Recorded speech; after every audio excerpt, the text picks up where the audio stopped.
He is out. Rex Tillerson was sacked today as United States Secretary of State.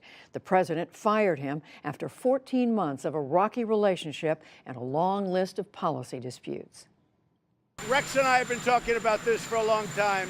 We got along actually quite well, but we disagreed on things. Outside the White House this morning, President Trump insisted Rex Tillerson's ouster should not have come as a surprise.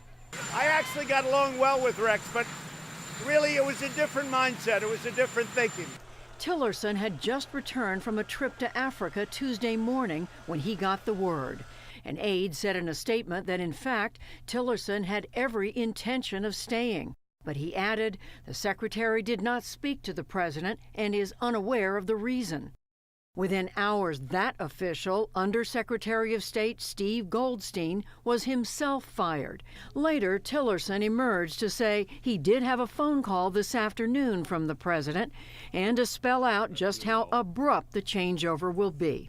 What is most important is to ensure an orderly and smooth transition during a time that the country continues to face significant policy and national security challenges. As such, effective at the end of the day, I'm delegating all responsibilities of the Office of the Secretary to Deputy Secretary of State Sullivan. The secretary had long been seen as outside the president's inner circle. He was kept in the dark before last week's bombshell announcement that Mr. Trump would meet with North Korea's leader Kim Jong-un. At the time, Tillerson was in the African nation of Djibouti.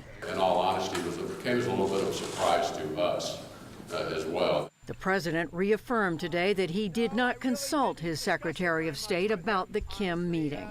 I made that decision by myself. Rex wasn't, as you know, in this country.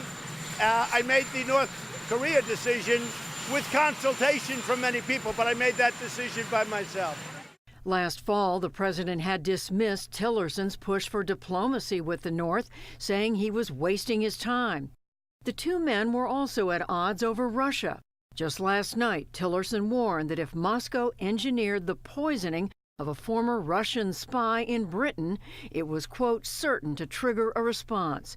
Mr. Trump appeared to take a more cautious tone this morning. As soon as we get the facts straight, if we agree with them, we will condemn Russia or whoever it may be.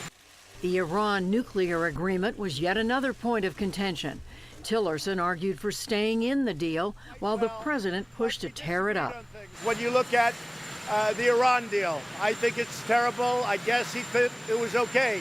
I wanted to either break it or do something, and he felt a little bit differently. So we were not really thinking the same. On other issues, Tillerson objected to the president's decision to pull out of the Paris Climate Accord. And he warned against moving the U.S. Embassy in Israel from Tel Aviv to Jerusalem, to no avail. Last October, his standing with Mr. Trump took a hit after NBC News reported he had called the president a moron and considered quitting. Tillerson never directly denied using the term. The ranking Democrat on the Senate Foreign Relations Committee, Robert Menendez, said today that the Trump-Tillerson clashes have damaged America's standing with foreign nations. Is the president going to change his mind tomorrow? Is the Secretary of State going to say something totally different? The president says that won't happen with his new pick for state, former Kansas Congressman Mike Pompeo, now the director of the CIA. I've worked with Mike Pompeo now for quite some time. Tremendous energy, tremendous intellect. We're always on the same wavelength. That shared wavelength amounts to a hawkish foreign policy vision.